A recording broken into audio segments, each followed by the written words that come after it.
And we are live. Welcome to the NBA Strategy Show. It is Wednesday, January 5th. I am Josh Engelman. I am joined by the birthday boy, Adam Scher. We are brought to you by PrizePicks. We've got 11 games to talk about. Still a ton of ridiculous COVID nonsense to work our way through. But before we do anything, for Adam, hit that like button, subscribe to the channel, hit the notification bell so you know when everything goes live. Unfortunately, I already know the answer to this, but it would have been cool to wake up to a birthday bink. Did not happen yesterday. Anything actually interesting for you for last night's slate? No, I mean, I made a little bit. Kind of got lucky again. I tried to swap around lineups for the late Spurs news. Ended up not getting my stuff in on time. So had 100% Jakob Poeltl, that went well. Had 100% Devin Vassell, which was mediocre. Had 100% Brandon Clark, that went well. And then just, late swapped around that. And so I ended up making some money. Happened to, accidentally avoid a lot of the chalk that failed, like Trey Jones and Derek White and Lamar Stevens. Although I don't know that I was playing him at 17% anyway. But regardless, got lucky there. So always nice to come out with any amount of profit ever, but especially when you screw everything up. If you would have had to lock three guys and binked again, would that be your new strategy? Just go all in on like two or three guys and then late swap after. Yeah. It's actually like there's probably a reasonable stance to take there where you just kind of try to corner the market on 2 to 3 individual pieces and rotate around it for the days that you're actually have right. Success with similar strategies. Yeah, there is something there. I think they probably are a little bit more like they probably spend a little bit more time choosing who the players they lock are than me just being like, these guys were in my dummy lineup. Oh shit, I guess I have 100%. But yeah, I mean, we've seen guys have success where they just basically jam in a couple of guys or in baseball the stack or whatever. Yeah, like an 80-20 type situation where like 2 to 3 guys are just everything, and then you rotate around it. I don't know. We'll see. Who were the 2 guys last time? Graham and someone. I don't even know what that says. Graham and Anunoby. For what? The 2 guys you locked and won the tournament. Yeah, ridiculous. It was Devontae Graham and Anunoby, both at like 6 or 7%, and they both went for like 50. It's so insane. Well, I would love to just like shoot the shit for a little bit, but we've got an hour and 10 minutes to go, and we have 11 games. It took me an hour and 45 minutes to get through the process show today. There's a lot of really weird stuff, so I'm ready to start if you are. Yeah, let's go. All righty, we're kicking it off. Detroit Pistons, 9.5-point underdogs in Charlotte, 227 total. Pistons are still ultra banged up or just COVIDed up. No Jeremy Grant, no Isaiah Stewart, no Kelly Olynyk, no Frank Jackson, no Corey Joseph, no Isaiah Livers, and no Chris Smith. Pickett, Servetus, Palmer, and Cassius Stanley all with the G League. So it looks like we're going to get the same sort of rotation we had last time for Detroit in this one, which means Trey Lyles, 33% owned on FanDuel as a $4,800 power forward. He's 27% owned on DraftKings as a $4,700 power forward / center. I think Lyles unquestionably looks good across both sites. After that, there's not a lot great from the pricing on DK. I think Hamidou Diallo and Cade Cunningham both look pretty good on FanDuel. I'd like to have a Diallo discussion in a little bit. And then maybe Killian Hayes as a punt play at 3,200, depending on what you think his minutes are going to do. Let's start with Lyles. How do you feel about him here today at 4,700? I mean, I think Lyles looks good. The big question last time was that, well, 1, is he going to replace Luka Garza in the starting lineup? And then 2, what's that split going to look like? If you're giving me, if you're telling me that I can expect a 24-24 split, I don't really have interest in either guy. But you got Lyles replacing Garza and then just immediately playing huge minutes. Played 34.3 minutes. We had seen him getting a lot of run as the starter when he got the opportunities previously. So I feel pretty comfortable going to him here in a good spot. He's not a bad fantasy producer. He's at 0.94 DraftKings points per minute this season. It's not like he's playing really with other high usage guys or anything outside of Cunningham. So I'm pretty comfortable getting back to Lyles at 4,700 for sure. All righty. Does anybody else actually stand out to you from Detroit? Like, to me, I think Killian Hayes might be the second best play on the Pistons, and that's not really a fun thing to say. Yeah, on DraftKings, I think that It's either Hayes or Cunningham. I mean, Cunningham at 8,200 is certainly appealing to me. There's tons of usage available for him. One, just because he plays for the Pistons, but two, because Jeremy Grant is out as well. And he did play 37 minutes in his first game back, so there's no reason to be concerned about the playing time. Great matchup and all of that. The price tag dropped a little bit as well. And then kind of at the other end of the spectrum, someone that you're not confident in his minutes or his production at all, but he's also extremely inexpensive. Killian Hayes at 3,200 played like 23 or 24 minutes last game, but we've seen these, like his playing time is just really fluid. If he's playing well, he's capable of playing 30 plus minutes. There's nobody really stopping him. I mean, you have Saban Lee behind him. Justin Robinson played a lot last game. That's not something that has to happen. So if he's playing well, I think that there's a good chance you get a little bit more run from Hayes. Cunningham's pulling a little bit more ownership on FanDuel, 23% owned at 7,500. I don't really have anything to add there. I think that's fully appropriate. We have Hamidou Diallo, 5% owned on FanDuel at 7,500, shooting guard, small forward eligible. Am I missing something here? Or maybe I'm just like slightly over projecting him, but I think he still looks okay on FanDuel at 7,500. Is he? I don't think he's all that different than Cade Cunningham on a day like today. I think he's different. I mean, I don't think he's as good as Cunningham. Like, no, neither do I. But like 4.9% owned compared to 23 at the same price, like that gap feels too big. I'd agree with that. So Cunningham's played 292 minutes without Jeremy Grant on the floor this year. He's at 1.08 DraftKings points per minute. Diallo's at 0.99. Now, keep in mind, some of that was with Cunningham out as well. So realistically, Diallo's average production is going to be a little bit lower.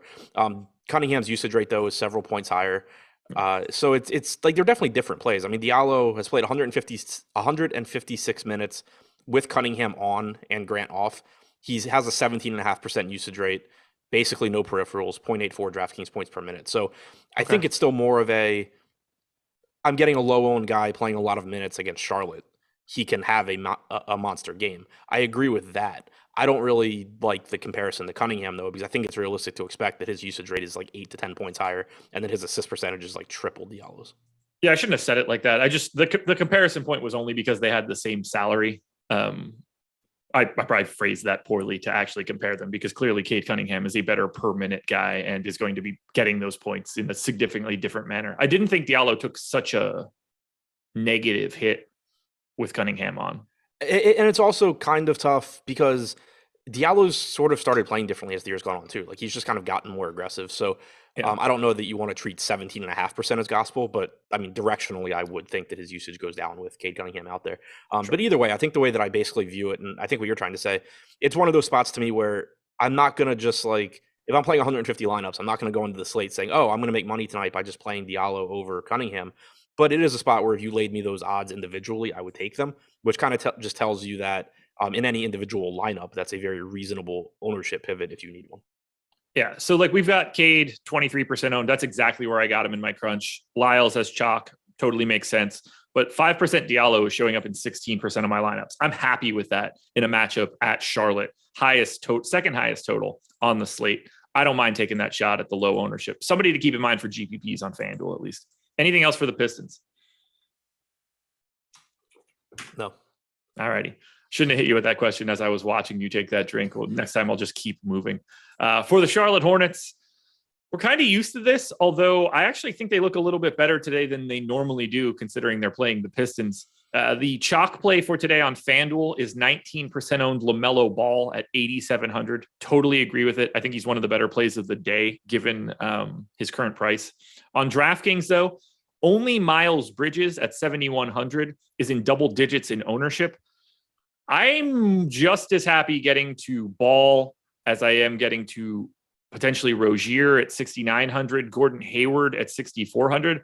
I actually like that first four for Charlotte. We're still waiting on the status of PJ Washington, who's questionable last time, didn't play. Questionable again today. I do have him in, but Bridges, Ball, Rozier, Hayward, I've got some interest in all three, or all four, sorry. Yeah, so do I. And I kind of laughed when I pulled up the DraftKings ownership here because Bridges was 7,400 last game and like 2% owned. And he was somebody that I'd mentioned in the tournaments plays. And I'd mentioned him, like, it was difficult to get to him, but it was just like, why is this guy 7,400 getting 2% ownership? He goes out and has a massive game. And then now he's 17% owned when other guys that are still similar to him. Hayward played 38 minutes last game. He's getting half the ownership. So I still think Bridges is a really good play. He's just underpriced. He played 41 minutes last game, so absolutely no reason to be concerned about his playing time in, his return.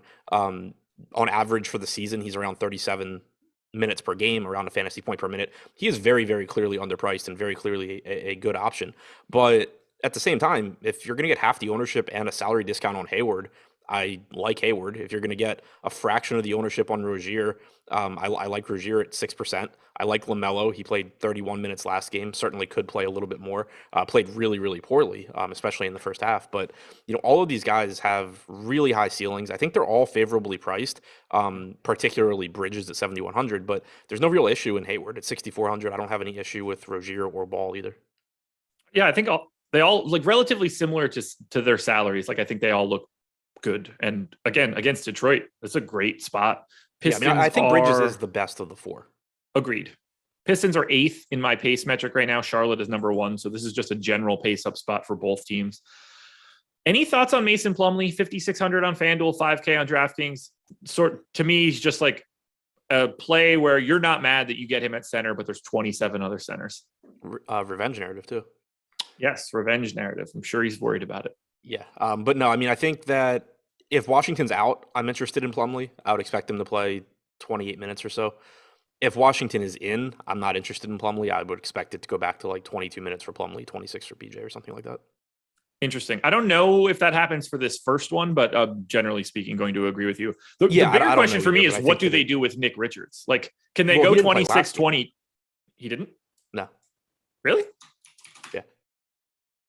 Well, look at you being correct. Yeah, having 7 hours to prep for the show does wonders. Okay, so they went to Ish over Nick Richards in that spot. Interesting. Okay. Who played backup center then? McDaniels or Bridges? Who actually, from watching the game, it was Bridges. 12 minutes for Oubre too. That's a really, McDaniels played 20. Bridges just played 42 minutes. Just really weird minutes for Charlotte in that last one. That Oubre's rotation was extremely weird.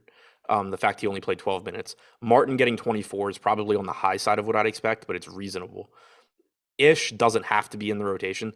Like, it wouldn't surprise me at all if Washington comes back and Ish gets kicked out of the rotation. It's just tough because Smith actually isn't bad. Like, he's a good backup point guard, but they just have so many wings and stuff where if you keep Ish in the rotation and PJ Washington comes back, then you're either kicking McDaniels out of the rotation, you're kicking Martin out of the rotation, or you're just consistently playing Oubre these 12 minutes, which I don't think is the plan. Yeah, this is not a team that needs another guy that can handle the ball in the second unit. Like, they're plenty covered in those things. So, Ish is a little bit superfluous for Charlotte. Yeah, especially because Borrego is not one of those coaches that is dead set on never staggering his guys. Like, he has typically, when Ish is not in the rotation, he has no issue just having Rozier run backup point. Right. Anything else you want to touch on here? Great game to start, sort of. No, I think that's it. Unfortunately, I will not get to watch that thanks to NBA League Pass blacking me out of that one. Not that I want to watch a ton of the banged up Pistons against the Hornets. It sucks being blacked out on the Hornets though, because like they're such a good DFS team. That's how I felt last year with the Wizards. Yeah, it's really frustrating. It's not even just a really good DFS team, but like a fun young team too. I want to see LaMelo play. I like Terry Rozier, young or not, whatever you want to say there. Kelly Oubre, PJ Washington as this like potential stretch 5 guy. I have no problem watching Gordon Hayward. Bridges might be the most fun dunker in basketball. Right. None of that shit is ever on my television. Yeah, that's how I felt last year with the Westbrook Beal team. It was like they may or not be good, but they're fun and they're great to take guys against in DFS. I live 4 hours from Charlotte. It's not even. So do you not have like cable, or do you just not get them? I don't have cable. I think they're just naturally blacked out. Like to my knowledge, someone could correct me differently because I haven't really done any digging to try to find it. I don't think that I could ever see these games. Oh, okay. I was like, I get Wizards games here. It was just at the time when they were fun, I only had one TV, so I had to pick and choose. They could be on some random channel on my Hulu. I don't believe that's the case, but I would be happy to be corrected on that. Philadelphia 76ers are 7.5 point favorites in Orlando, 210 total for the Sixers. This one's wild. No Tyrese Maxey, no Shake Milton. This would be a great day to just activate Ben Simmons.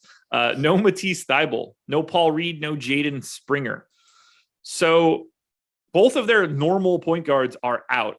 Tobias Harris continues to be wildly underpriced on FanDuel and massively owned. 26% ownership on him at 7,100. Totally makes sense to me. Joel Embiid is Joel Embiid. 10-8 on FanDuel, 11-2 on DraftKings. You're going to have a hard time telling me that he's not a good play today. 1.63 FanDuel points per minute over the past 30 days. But the highest owned guy on Philly on DraftKings is the hero of the last time out, $4,700 shooting guard / small forward Furkan Korkmaz. I do think he looks great. I think he and Embiid are the clear two best options. Start wherever you'd like for Philly. Good matchup and a lot of minutes available here. I agree with you. Embiid looks great. He's 11-2 at center. We know the issues that comes with that, but should play 33, 34 minutes, assuming the game's competitive. He should do whatever he wants against Orlando. So he looks great. Also can expect, I think, an elevated assist percentage with both of Maxey and Milton out. So that looks good for him as well. Seth Curry at 5,800, I think is interesting, especially if the ownership's going to be relatively low, because he should see at least some sort of assist bump. He's only projected for 8% ownership right now at 5,800. I think that it's likely he plays around 36 minutes as well. There's no real backup point guard behind him. So the minutes should be there. The production, I think, should be there. You kind of just have to hope that, he gets up a couple more shots than normal, but certainly a spot where it wouldn't be surprising if he's really, really efficient. Korkmaz, I still think looks good at 4,700. In a way, I'm more confident in him today than I was last slate when he was really cheap, because last slate, not only did you have Niang that could steal minutes, but you had Milton. So there were like a lot of different ways that the rotation could go where Korkmaz starts, doesn't shoot that well, and just ends up riding the bench. We've seen that happen in the past. That certainly could still happen here. And obviously he's riskier at 4,700 than he was at 3,300. But when you take Milton out and your options are basically Isaiah Joe and then whoever else is on the end of the bench, it makes me think that you're gonna have a little bit more leash with Furkan Korkmaz here, and that it's just even more likely he plays north of 30 minutes. So he looks good. Harris, I think on DraftKings is kind of just he's fine. His assist percentage goes up a bit as well. It's a good matchup. Doesn't really stand out at 8K, but I think any of those four guys look good. Yep. I think we're on the same page there. Do you think you'll get to any Danny Green or Isaiah Joe? It doesn't really feel like something we need to push for on an 11-game slate. Yeah, I mean, on an 11 gamer, I don't think I get a lot. Like, I don't have a real issue with 4,200 for Green or 3,300 for Niang, but I don't think I end up really getting there. Do you think Embiid's going to be any sort of priority, or is he just sort of another center, as weird as that sounds? I think he's just another center. I mean, Jokic is on the slate, which is still always a problem, but you just have, I mean, there's 11 games with centers, so yeah. Gafford, Christian Wood. I mean, we're going to Jakob Poeltl. We're going to touch on a wealth of different options. Miles Turner, like easy. Gobert, didn't even mention him. Yurt, Seven, Nurkic. Like, this is really Capella. This is really, really, really easy to do. Damian Jones again. So yeah, clearly huge ceiling, but yeah, hard to say he's any sort of priority. Yeah, and if he were easier to get to, he'd be more than 10% owned too. So yeah. I mean, it goes both ways. Yeah, it's hard to get him into lineups, but you should still like him kind of because it's hard to get him into lineups. Then we head to Orlando, and this one is just kind of tough to talk about. Cole Anthony's questionable. That's an ankle injury. I got him in for right now. Who the hell knows? Still no Suggs, Isaac, Fultz, Lopez, MCW, Eton Moore. Mo Wagner, questionable. Chuma Okeke off the injury report. I just realized that I didn't put Chuma Okeke in right now. I guess I might need to do that. But the highest owned guy in this game is Wendell Carter at 4.5%. I guess that really the only question is, do you have any interest in anything from Orlando? Or if Cole Anthony is in, do you have interest in Cole Anthony? Because he's going to be the guy that we want if he's in, and probably nobody else otherwise. Yeah, I don't really have interest in anything. I think that Carter's mildly interesting, I guess. Anthony, if he played at 8,100, I think would be okay. But I would just rather go to Cade Cunningham in that matchup. Yeah, I mean, and I'm really glad to see it happening, but finally Orlando's getting back to full strength and expensive salaries, and we don't have to jam them in every day. Yeah. Cole Anthony, 7,400 on FanDuel. If he is in and starting, I like that. I think that's a really nice price for him. I don't really have anything else that I want to add here. Everybody else looks worse if Cole Anthony is in. Yep. Okay. In a way, the Sixers kind of look better. I mean, if Anthony plays. It doesn't matter, but the Sixers kind of look better just because Orlando's better. you feel more comfortable if Anthony is in because you feel like they can keep it closer for Embiid and Harris and Seth Curry. You absolutely should not be making lineup decisions based on that thinking. It just was a thought that popped into my head. It makes you feel better about the outputs that you get. It should not dictate the outputs that you get. And that always makes me feel happier. Like, oh, he's back. I did get these guys. At least those two things go in lockstep. Schedule. Somebody mentioned Korkmaz's ownership. For sure, pay attention to that. I mean, he's going, I would assume, to be popular. Right now, we only have him at 14%. That, I think, is very, very reasonable. But wouldn't be surprising if that, for one reason or another, gets pushed up throughout the day. Yep. NFL Strategy Show coming up after this one at 11 a.m. We've got the Jock Market NBA Show coming up at 1 o'clock. We've got the Yahoo NBA Show coming out at 4. The NBA Deeper Dive at 4:45. NBA Live Before Lock is then back at 6. PGA Live Before Lock at 8 p.m. Jordan, I'm saying this out loud so I don't forget it. We should put a graphic on the screen of the schedule for the rest of the day when we do this. So whether I need to make that note or you need to make that note or we need to make like a Google sheet for it, just thought about it right now. Same for you prep it the night before and send it to me. You know we have that document already, right? You don't bother looking at that. Who would want to know what's going on? Hey guys, I don't know if we could start the show at 9:45 because my breakfast is getting delivered at that moment. Amazing. NBA player rankings are free today, along with PGA rankings. PGA is back. I'm excited to get some PGA lineups in for tomorrow. That's going to be my afternoon for today. So use our PGA rankings. That's what you should do. Keeping it moving. Houston Rockets, 6.5-point dogs against Adams, Washington Wizards. Houston getting Kevin Porter Jr. and Christian Wood back for this one, allegedly. No Şengün, Armani Brooks, Usman Garuba, or Dejan Giraud. So let's start here with Houston. And we're just going to start with person number 1. Assuming that these guys just go back to their normal shit, Christian Wood is 7,200 on FanDuel and still stupidly 6,200 on DraftKings. He's one of the best plays of the day on both sites. Might actually be the best play on DraftKings. He's up there. I hesitate to call any center the best play unless they're just like, Christian Wood at 4K or something like that. But sure, 6,200 for sure, a good price point. If he's not starting, just avoid it all. Like, who knows what's going on. But assuming he's starting, I don't think there's any reason to be concerned about his playing time in that case. Like, I don't think they're going to be like, hey, you're back, you're starting. Oh, we're gonna bench you and limit your minutes mid-game just to like make the situation weirder. So if he starts, I think he's good to go, and he would look absolutely fantastic at 6,200. I don't have anything else to add there. No one else on this team is getting any legitimate ownership. Maybe I'm crazy here, but Kevin Porter Jr. for 6,700 on FanDuel is popping a lot for me. Point guard, small forward eligibility. He's like a 0.95-ish fantasy point per minute guy. I think he's stepping right back into his normal role. If this game is competitive, I think he plays 33 minutes. We have him at 1% ownership. Yeah, it's an interesting tournament spot for sure. I mean, there's no shortage of options in that price range, but I'm with you. I think that it's likely he's playing 32, 33 minutes. He's around the fantasy point per minute guy, but certainly could do more. Also, I mean, and this is kind of another one, I guess this is going to be the second one of the show where I can't do anything with this for DFS, but he just strikes me as one of those guys that is either going to just go out there and play absolutely amazing, or he's going to just like pull some Gilbert Arenas stuff and like refuse to shoot the ball or something. Yeah, he's either going to average 0.65 fantasy points today or 1.65 in this game. Like, I don't think his median exists. Right. And again, like, you can't do anything with that, but it just strikes me as that kind of spot. Yeah. I'm not really making any major adjustments for ownership right now, and he is showing up a lot for me on FanDuel. I think it's the point guard small forward eligibility that's really helping him out there. It doesn't have the same sort of impact on FanDuel as it does on DraftKings, but he's just crossing two really nice spots. Yeah, I think 224 total. On DraftKings, it looks more like, kind of you can plug him into a few lineups and pray, but I think it's pretty tough to get to him. I don't have anything else that I really want to talk about for Houston, though. Me neither. Like, Jalen Green is a $5,300 GPP flyer, but nothing more.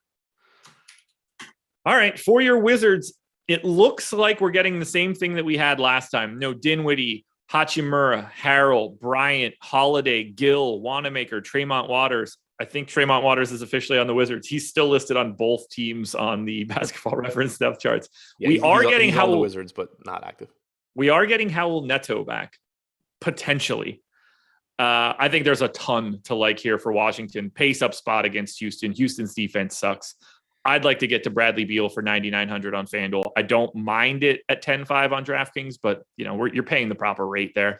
Kyle Kuzma looked fantastic this last time out. He's about 15% owned. Gafford's about 15% owned.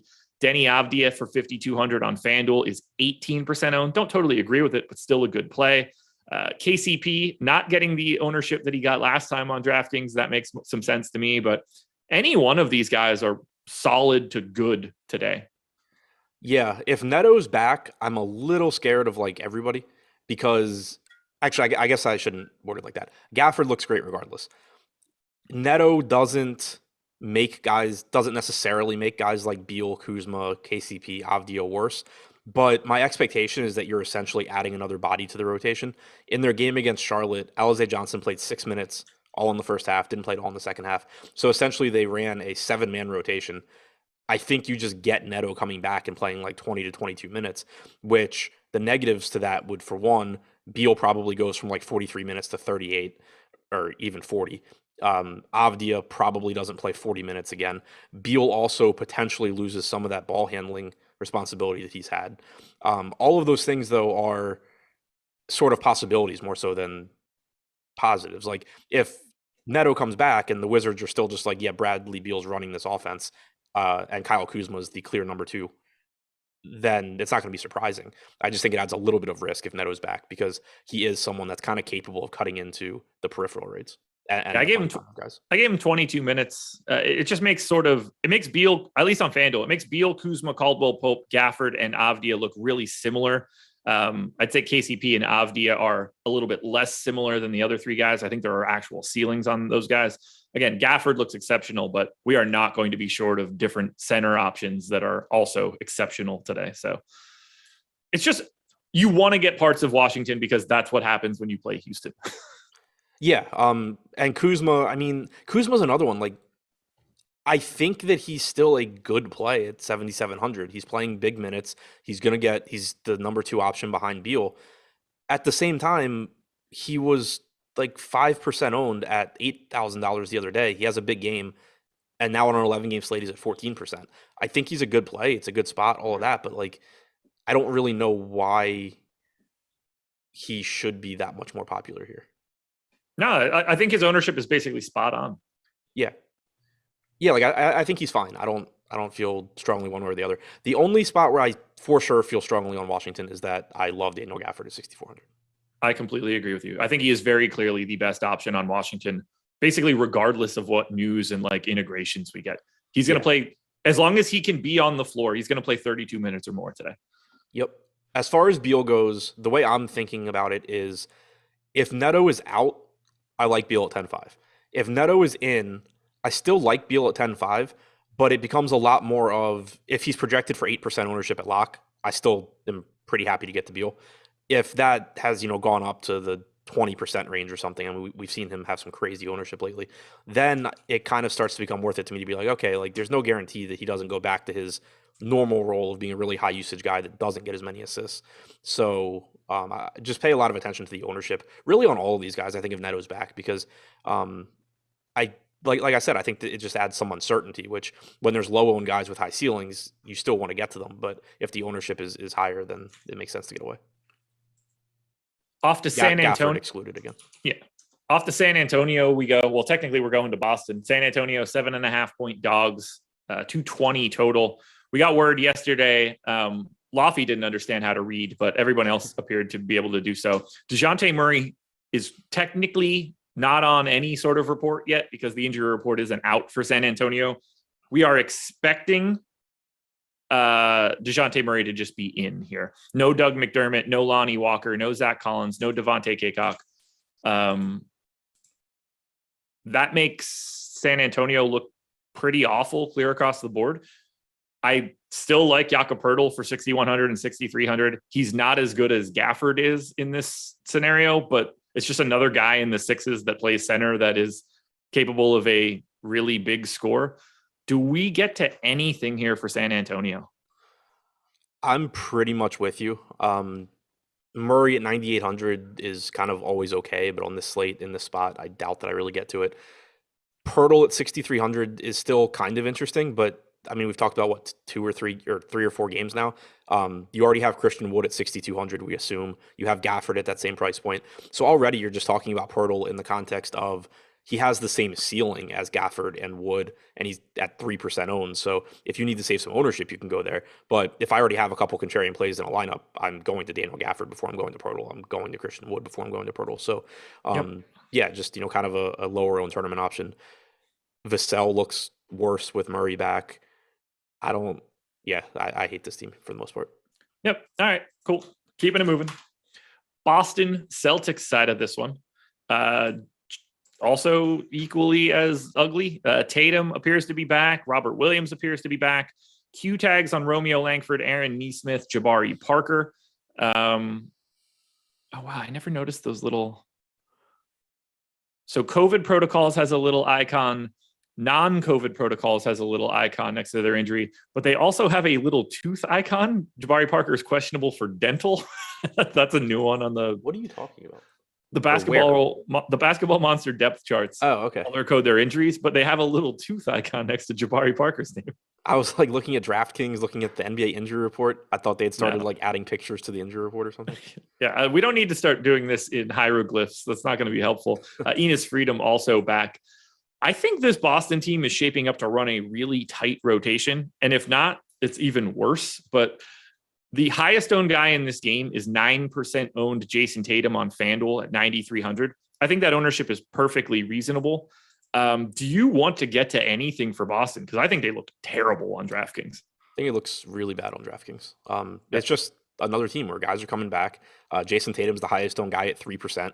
That all makes sense. So it's just a team where the easiest way, I guess, to sum it up is like you still know that Jason Tatum has the ability to put up a score that you don't care about at 10 or where you don't care about his price tag.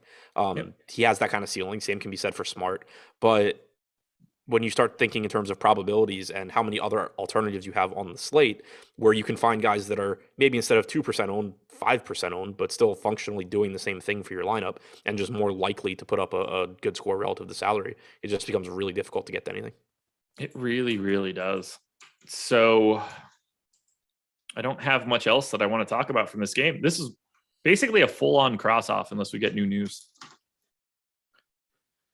Golden State, speaking of cross-offs, 5.5-point favorites in Dallas, 211 total. Golden State is back to full strength, basically. Andre Iguodala is questionable. I don't know how much that actually matters. No Clay, no Wiseman. Apparently, we're getting Clay back this weekend. Can't wait.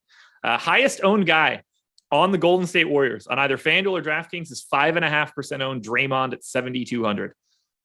I think the most likely scenario is that I basically don't have the Warriors today. They might be the worst option on the slate. I do think it's interesting that Draymond played 36 minutes last game. Agreed. And he's only 7,200. So I don't mind taking some shots there. I think the price tag is reasonable where even if he plays 32 minutes, he has a chance to do well. But if he plays 36, he would actually look pretty good. Curry, you can always get to, but again, there's just so much other stuff here. One thing I would kind of caution is Jordan Poole had a massive game last time out. He did play 26 minutes, which was good to see. He also subbed in much earlier than normal because Steph Curry got in immediate foul trouble. So not only did he play a few more minutes than normal without Curry, but he also got a few more minutes.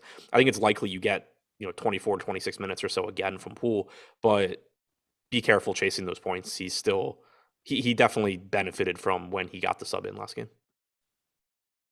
I wish that I had more to talk about here, but boy, oh boy, does this team stink from a DFS perspective. Yeah, I think the ownership pretty much just tells the story. 5%, 6% on Draymond, sub 2% on the rest of the team on DraftKings. Yep. To Dallas, where it's basically the exact same scenario, except for two little quirks. One, Luka Doncic is 10K on FanDuel, 10-6 on DraftKings, and he's just a better fantasy performer than Curry by more than a little bit. So he's 13% owned on FanDuel, 8 on DraftKings. I'm way more likely to get to Luka than I am to Steph. I don't think he's any sort of priority, though. And then we've got Maxi Kleber, 3,800 on DraftKings, just power forward eligible, pulling about 10% ownership. I understand why he's a value play. I'm not super, super married to it, but I'd like to get your thoughts either way. What are you doing with Luka, and do you see anything else? Otherwise, this game is basically another cross-off. Yeah, I mean, Luka's fine. 10-6 is certainly a reasonable price tag. He's only point guard eligible, which kind of hurts, but he did get back to 34 minutes last game. That was good to see. He probably would have played another minute or two had the game been competitive to the end. Kidd had said that they were trying to limit him to around 30 minutes in his first game back. He played like 31, came out of it feeling fine, played 34 on the second half. So I don't think there's any reason to be concerned about his minutes. You can treat it like status quo. Porzingis still out, so the reminder that his ceiling probably is a bit higher. The usage rate goes up, assist percentage comes down a little bit, but his average production, if anything, drops off. So basically, just don't really give him a bump for Porzingis being out, but still looks good. And then Maxey is just he's fine. He was in that same boat as Doncic, where he came back and they'd said he was going to be limited. He played I think 24 minutes in his first game back, played 30 in the second game. Porzingis is still out, so I think it's likely you're getting at least 30 minutes or so from Cleveland. Not the best fantasy producer, on a per minute basis, but 3,800 for 30 minutes is pretty much always going to be fine outside of the very bottom of the league. I have nothing else here. Those last two games are a real steaming pile of garbage. Hang on, I want to see if I can go back to my mark. I'm still going to have Marquise Chris. Good luck with that. So he had 4 DraftKings points last game, so I was like, okay, cool, maybe he got benched or something, and I can just forget about him. No, he still played like 16 minutes. He was the first guy in off the bench. He just was awful. Yeah. So anyway, not any sort of big endorsement on Chris. He's going to play like 14 or 15 minutes, but he is 3K flat. He's just going to be one of the guys that you have like flyer level status attached to when you get to lock. Yeah, he's power forward eligible. He's going to have no ownership. He's a ridiculously good per minute guy. Jason Kidd has mentioned how well he likes or how well he plays alongside Luka, and that's going to be a thing going forward. So I'm still there's a non-zero chance, and I said this the other day, that you just get a game soon where like Dwight Powell plays 18 minutes, Moses Brown doesn't play at all, and Chris just plays like 22, and he just is a tournament winner. Not that has to happen, but it could happen at any point. And it is nice that Brown got booted last game because 2 games ago, Brown subbed in first, then Chris came in after Brown. Chris's minutes stayed the same last game, but he did at least just immediately come in for Dwight Powell. There we go. All righty. Let's talk a little bit about the presenting sponsor of this video. That would be PrizePicks. Banners at the top, awesemo.com/prizepicks-promo. You can get a free month of Awesemo Plus, a $100 first match deposit bonus. You're not worried about sharks or optimizers or mass entries. You can make a 5-player lineup that can net 10x your entry fee. You can make that out of props that are across different sports. Download the app in the App Store or Google Play, or even go just to prizepicks.com just to do it. And you can use our free PrizePicks NBA prop tool to help you make the best decisions possible. Now, I'm going to hit Adam with a couple player props here for today. We're going to go first to his boy, or at least one of his boys, Cade Cunningham, over under 35 fantasy points. Over. Yeah, I have it way over. So I don't even need to look at what my projection is. I know it's higher. Yeah, I've got it 5 full points ahead of that. So I absolutely won a little bit of that one. Let's see. Next guy that we could look at that I think would be interesting to... Okay, Hamidou Diallo, 34.5. Oh, I was saying thanks to people in chat. 34.5 fantasy points? Yeah. It's close. I would take the under. Yeah, I basically have it right there. Not trying to circle this back or anything, but it is interesting to me that they are separated by a half fantasy point. I don't think that that's the case at all. I think it should be way more than that, but surprising to see them both be like next to each other in fantasy points. Miles Bridges, we talked about him a little bit earlier today, 37.5. Over. I actually have it under, so 35.5. So for the first time in a very long time, you haven't playing? 33. Why? You said Miles Bridges, right? Yeah. Yeah, you need to bump that by like 4. Do we think that's true if PJ Washington is back? He's averaging 37 minutes per game this season. Or 36.5, something like that. I mean, he's averaging 31.5 over his past 10 games. Like, They've been in a crazy amount of blowouts. He's played 30 games with LaMelo this year. He's averaged 35.6 minutes per game. I mean, I agree that they were playing more earlier. I don't know if that's what I think is happening moving forward if PJ Washington's back.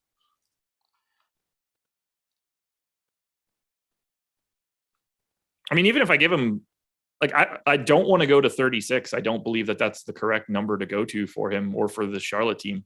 If Washington is back, if Washington is out, then I think that Bridges' minutes are very easy to continue to crank up. But if Washington is back, I don't think the same upside is there.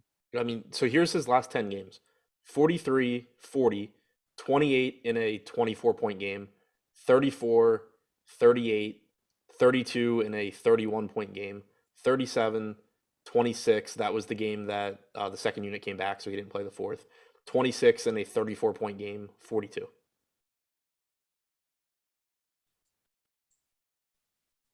I can give you one more minute. I might play FanDuel today, so I'd rather you not, but best I can do is 34.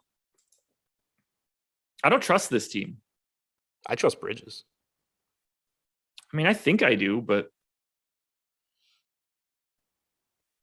I don't know. I understand what you're saying about blowouts. Their minutes have been really weird for the past month.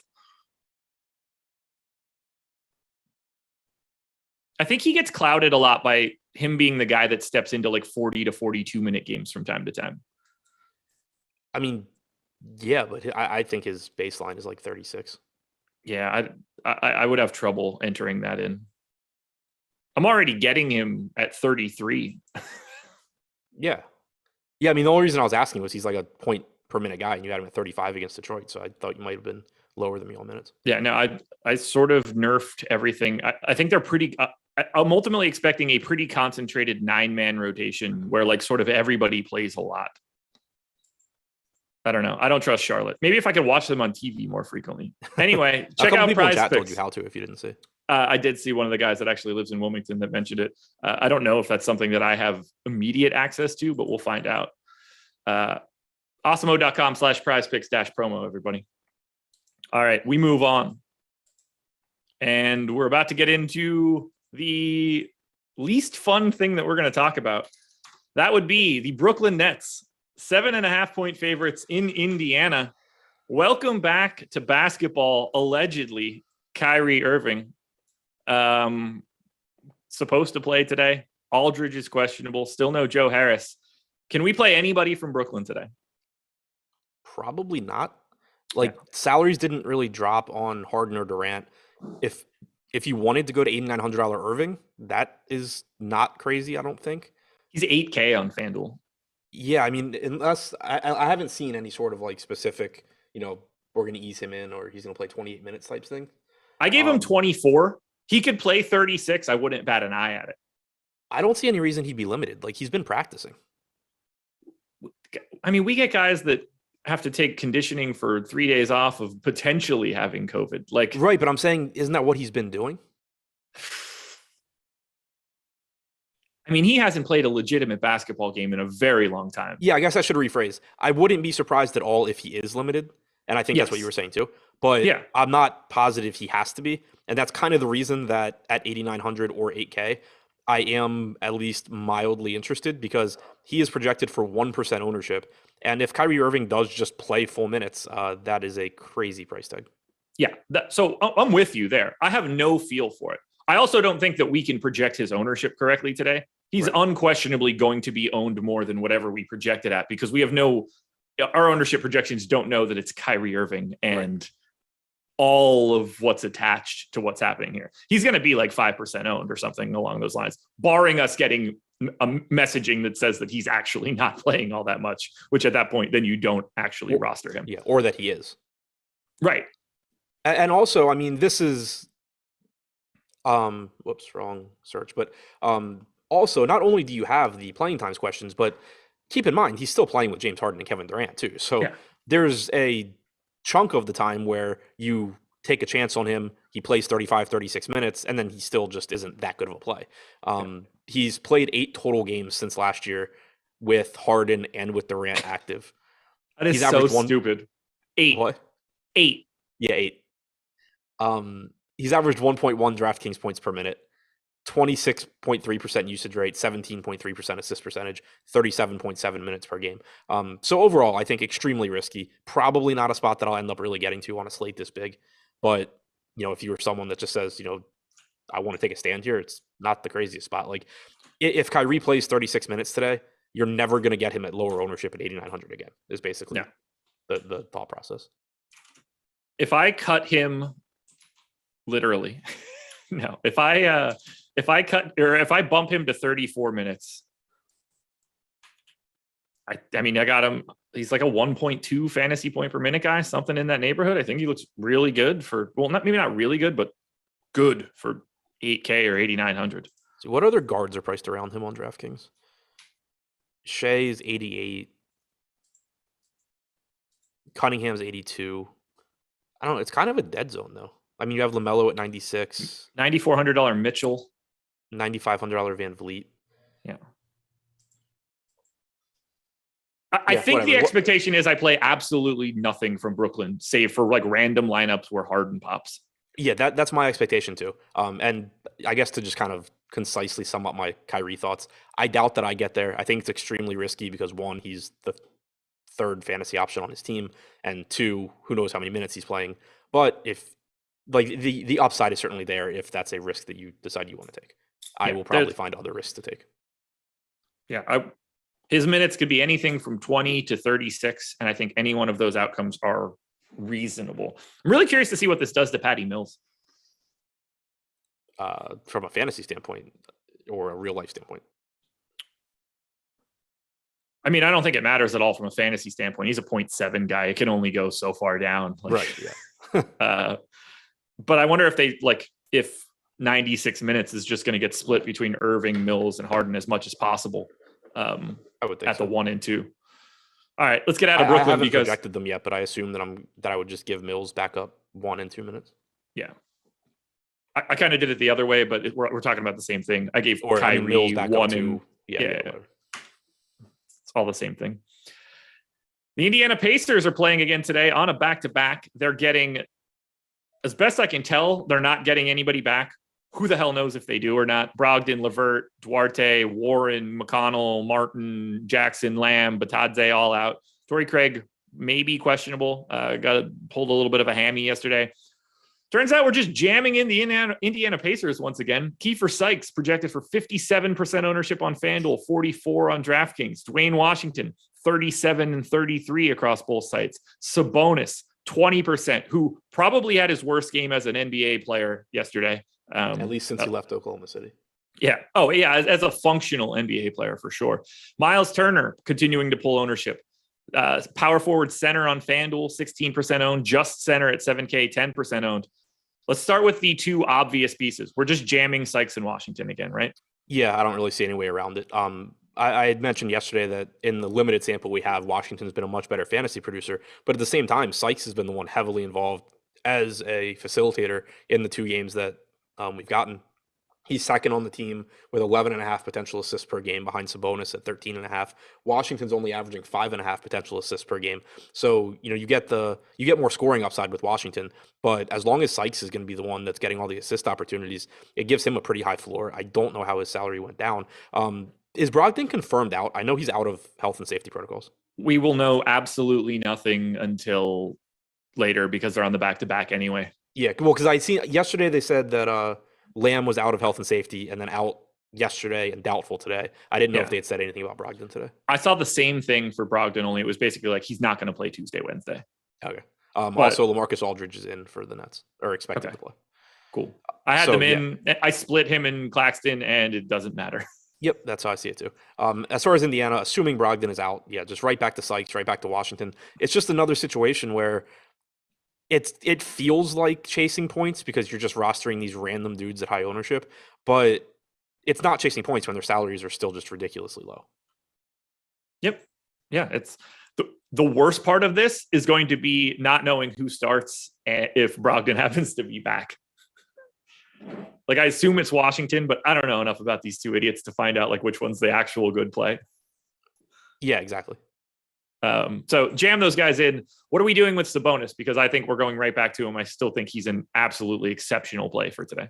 Yeah, still going back to him. I mean, we talked a bit yesterday about the fact that his rates hadn't really gone up without LeVert and Brogdon on the floor, but you also can't expect that to really continue over a larger sample.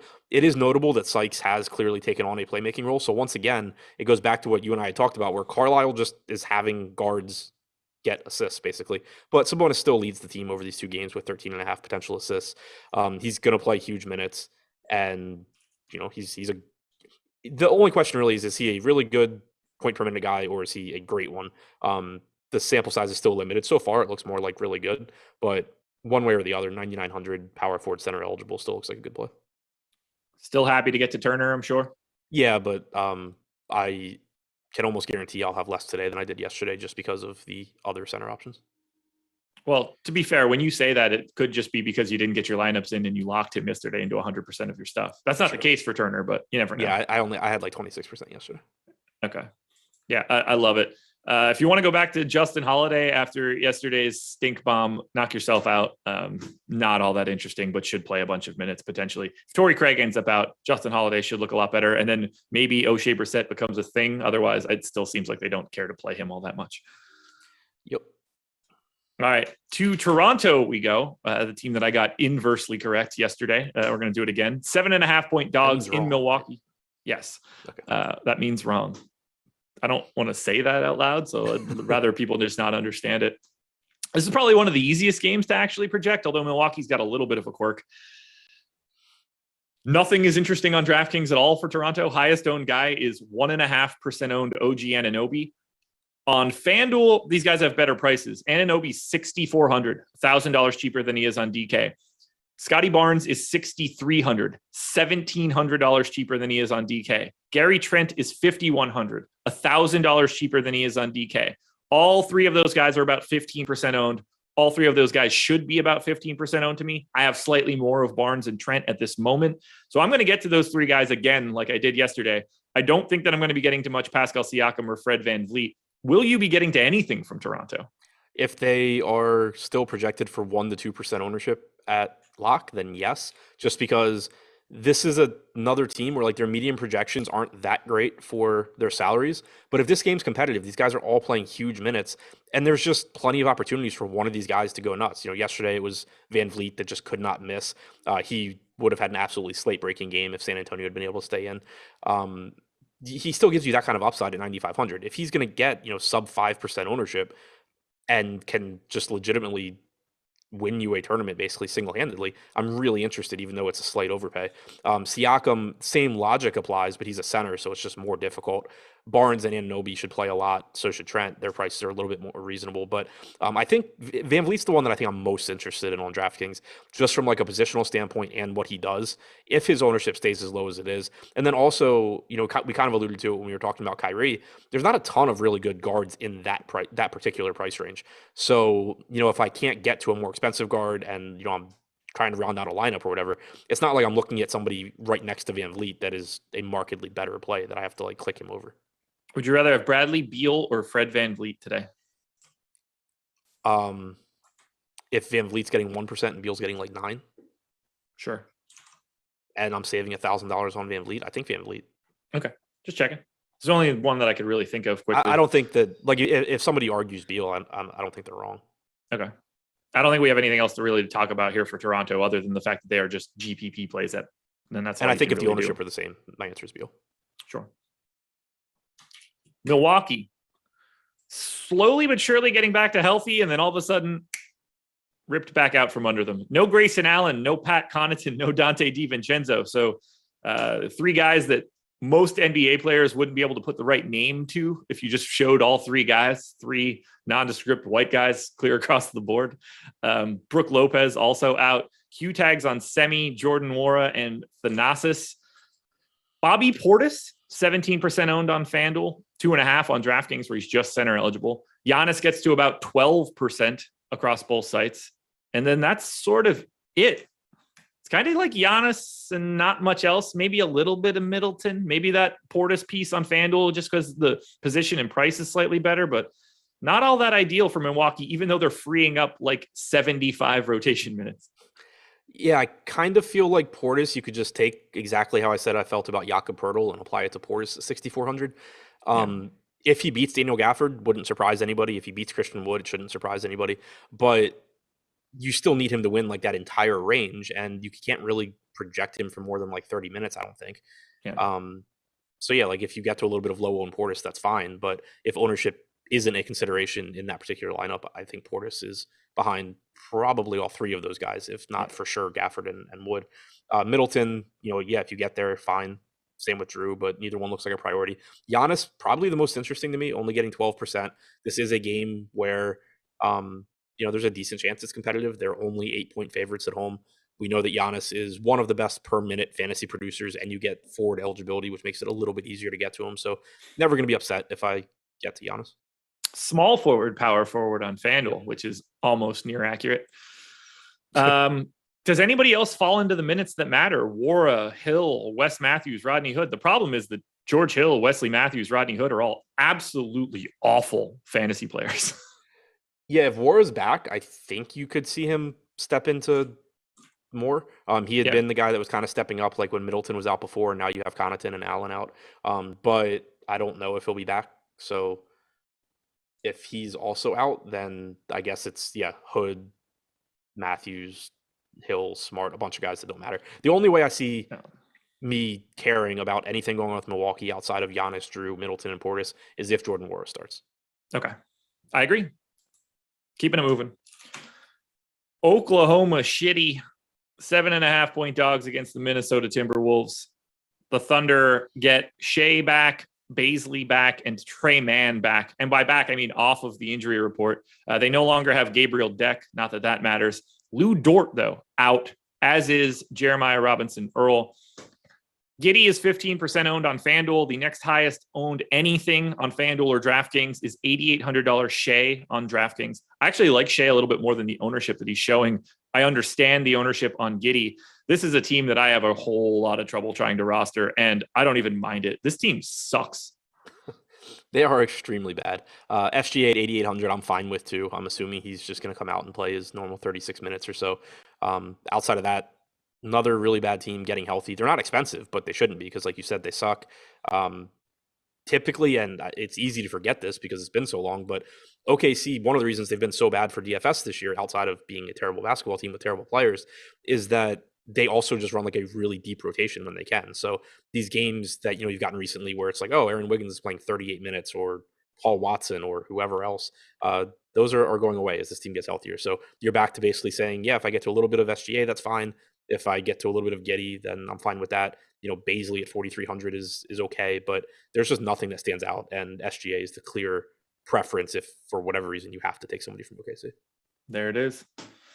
By the way, 600 viewers in here, 129 likes. I haven't been asking nearly enough on the strategy show, but let's bump those numbers up here a little bit. I think we can get to 200. So if you haven't hit it yet, hit that thumbs up. It helps us out a ton. Minnesota getting healthy, which makes them significantly less interesting, which is a shame considering they're taking on the Oklahoma City Thunder. D'Angelo Russell and Karl Anthony Towns are both questionable. They were coming into this last game as well.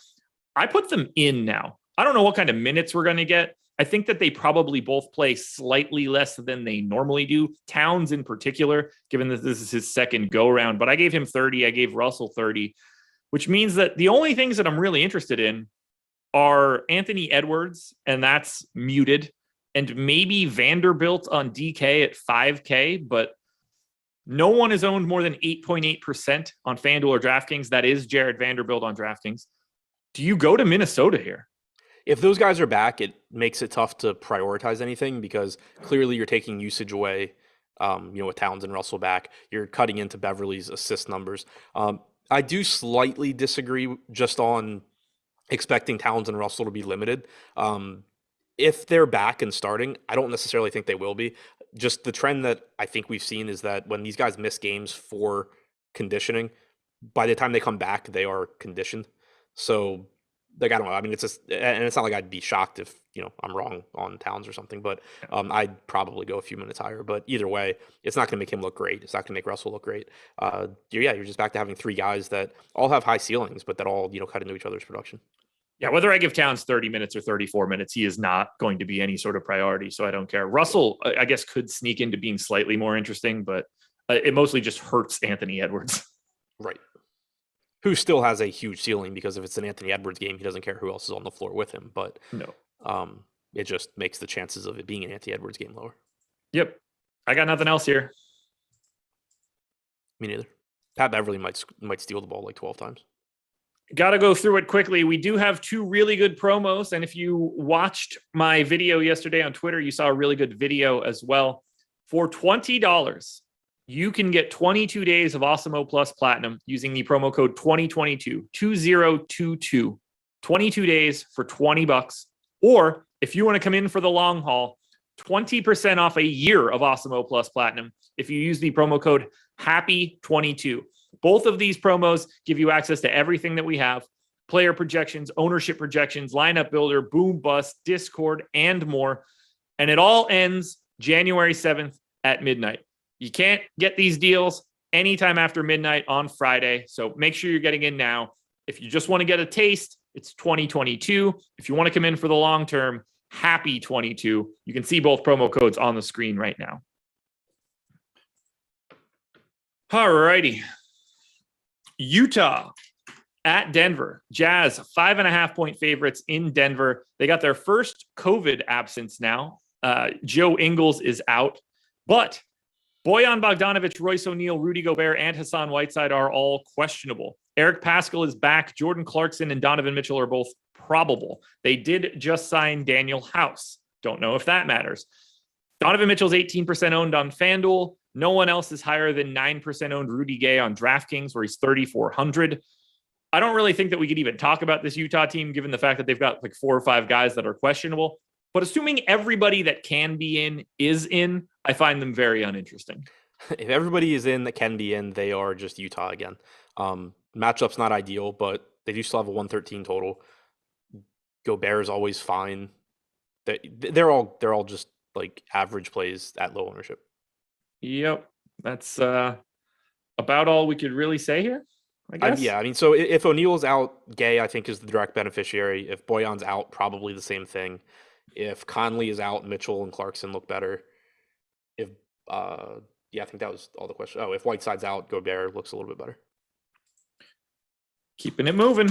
Denver Nuggets. We know one guy we want to go to. That would be Nikola Jokic, 11-4 on FanDuel, 12K on DraftKings. If we're just talking about Denver in general, we still have no Monty Morris, no Jeff Green, no Jamal Murray, no Marcus Howard, no Vlatko Konkar, who I believe broke his foot. Zeke Naji and Austin Rivers are both questionable. Assuming both of those guys are in, Jokic is the, to me, clear pay-up option. You can talk about how you feel about it. I still love him here. Will Barton, 11% owned on DraftKings, the only other guy in double digits, but I'm happy to go to Barton or Aaron Gordon.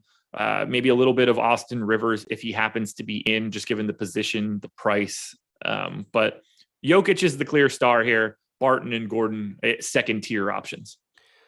Yeah, Jokic, again, whatever you can get to, it's going to look really good. You also can roster Christian Wood plus Daniel Gafford for basically the same price. So that's sort of the argument against Jokic. But highest projected player on the slate as usual. The only guy I'd throw in that I don't think you mentioned is Bones Highland at 3,300.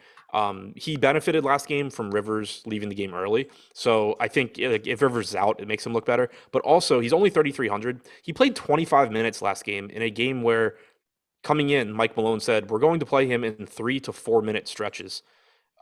Just absolute lying. Like, first half, he played. I just don't know why they lie about that. Right. It's not changing anyone's shit. Except my lineups. Right. His first rotation was 6 minutes and 4 seconds. So it's not even like they eased him in. It was just a flat out lie. In the second half, he played a rotation that lasted a total of 11 minutes and 29 seconds before he went back to the bench. So the point here is that one way or the other, I think Highland is likely to get into the low 20-minute range. If Rivers is out, you could get a few more minutes as well. 3,300 is a pretty good value. Yeah, I gave him 22 minutes. I do have Rivers in for like full freight. If Rivers happens to be out, I think that ends up looking a lot better. They could also just take a couple extra minutes from Devon Reed potentially. So it looks good. I don't have anything else really that I want to add here for Denver. No, me neither. We got a lot to talk about here for Miami, and just to hit you, we have 9 minutes to get through these next two games. Paul DZ, thanks for the great advice, guys. King James got hot and hit the over 2.5 threes with 3 minutes to play last night, turned $10 into 234. Congrats, Paul. That's awesome. Glad you were able to get that over from LeBron. Miami missing basically everybody. No Duncan Robinson, Butler, Bam, Oladipo, Morris, Gabe Vincent, Max Strus back. No Dedmon, Akpala, Haslam, Garrett, Arik Holman. So Kyle Lowry, 20 to 25% owned across both sites. Looks exceptional. Tyler Hero, 30% to 40% owned across both sites. Looks exceptional. Caleb Martin, to me, one of the best mid-tier options you're going to find today. 15 to 20% owned across both sites. Omer Yurtseven still looks really good, but there are a good jillion centers to roster, but still very, very good play. All four of those guys, I think, look incredible today against Portland. Yeah, I agree. Without Butler and Bam on the floor, Heroes at 1.02 DraftKings, this is since last year. Either way, 1.02 DraftKings points per minute with a 26.8% usage rate. This year, he's at 1.08 with a 31% usage rate. Lowry is at 1.06, 40% assist percentage, 22% usage rate. Martin is at 0.9. You're at Sevens at 1.12. Even PJ Tucker is at 0.82. I mean, it's just more, and it's a good matchup against Portland. So, kind of just more of the same. Max Strus, not on the injury report, does give them, at least one body returning that can kind of do some stuff. So maybe you see him in the starting lineup. I don't know. I assume it'll be Caleb Martin, but it could be Strus. Whichever of them starts, I think looks good. If Martin comes off the bench at 4,500, he's still reasonable. Yeah, I gave Strus 28 minutes. I gave Martin 35. I don't know if Strus just immediately dives into like 34 here. They tend to want to play Caleb Martin more time, but even if those guys are both getting around 30, Martin for 4,500 and shooting guard small forward too, that's just always going to work. Yeah, I'm just not really sure because like Strus was starting before he went out. Yeah, starting over Martin. So I kind of just like, obviously we won't know before lock, or probably won't know before lock, but if Strus starts, it's an indication to me that like he's not limited at all. Yeah. If he comes off the bench, I think it is still likely he gets like 28 minutes or so. But Martin being the cheaper one, like if he starts, that would be the preference. On the Portland end, it's basically everything we just talked about with Miami, but different names. So we have no Damian Lillard, no CJ McCollum. Larry Nance is doubtful. No Cody Zeller. We got Anthony Simons in the starting lineup, dropping 40 plus real points last time. Not going to happen this time. Plus the price is up, but 35% owned across both sites. Yusuf Nurkic is 20 to 30% owned across both sites. Another center in the 6K range that looks great. Although in a weird way, easy to fade if he is the guy pulling the most ownership. Nas Little, I think, looks exceptional for Portland. 25% owned on FanDuel, 30 on DraftKings. And then Norm Powell, it just is what he is when these guys are all out. He's 15% owned at 7K. Still has a monster scoring ceiling. I want to have all four of those guys pretty aggressively today. Agreed. Nurkic, sees it. If anything, he's the same fantasy producer, but the ceiling is higher. Same producer on average, but with a higher ceiling. Also, certainly likely that you could just see more production from him because of the increased usage without Lillard and McCollum. Played 26 minutes last game in his first game back. He was playing a lot of minutes before he went out, so I don't think it should be surprising to anybody if you get like a 32 to 34 minute Nurkic game here, especially with Larry Nance also unlikely to play. Little looks very good, I agree. Anthony Simons still looks good at 5,300. I'm interested to see what the third starting spot is. I don't know if they're going to go to Covington. I assume they'll go to Covington, but you also could get a smaller lineup with like Macklemore or Dennis Smith Jr., or you could just get Tony Snell back. But my assumption is that it's Covington at 4,400. He'd be a decent value as well. Yeah, I think it could be Covington, but I don't think that he is like the coin flip answer. It could be literally anybody. Right. Because it really changes like their shape of positions too. Right, exactly. That. Like Covington is the most likely out of all of the options, but his chances are probably still less than 50%. Yeah, Macklemore fits from a logic standpoint the most, just the way that it all works. But who the hell knows? So does Snell, kind of. Yeah, so does Snell. Clownin says, "Good morning, fellas. What are your thoughts on rostering both Yurtseven and Nurkic? I like how they project. Or is Wood too much of a smash if he starts? No, they're all incredible.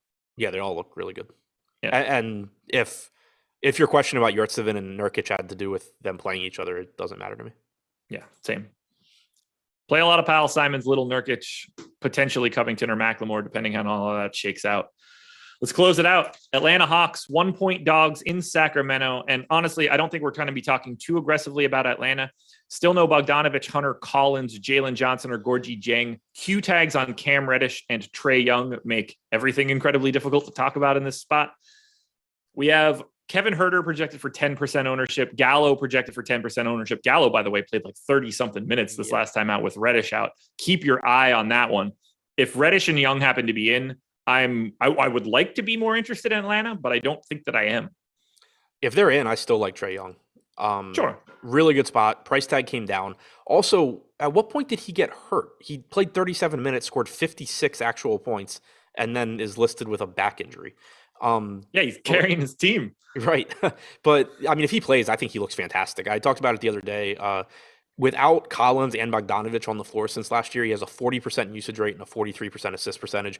Even if you just say without Collins and you allow for Bogdanovich, just to get a larger sample, you're talking about like a 36% usage rate. And he's going to play huge minutes, assuming he's good to go. So he looks fantastic. He's not even that risky to put into your lineup without information, because if he's ruled out, you're going to want to get to a bunch of Atlanta anyway, and you'll be able to swap guys around. Plus, you're going to have plenty of pieces from Miami and Portland, so you'll just have a lot of flexibility. So, Utah, Denver, too, if you need to go to like Donovan Mitchell or something. Yeah. You have 3 games at 10 o'clock. Yeah, Jokic, an easy like utility swap, or 2v2 also. So yeah, I like that. And then Capella, I'm also interested in. He's 8,100. He's in a good spot. He played 32 minutes last game. I think it's likely you get the same thing here, if not a minute or two more. So yeah, Young and Capella. If Reddish is out, I think 4,200 Gallinari remains really interesting as well. All right. No Rashawn Holmes, no Chimezie Metu for Sacramento. Still a Q tag on Terrence Davis. Didn't get him yesterday. Maybe we do today. Who the hell knows?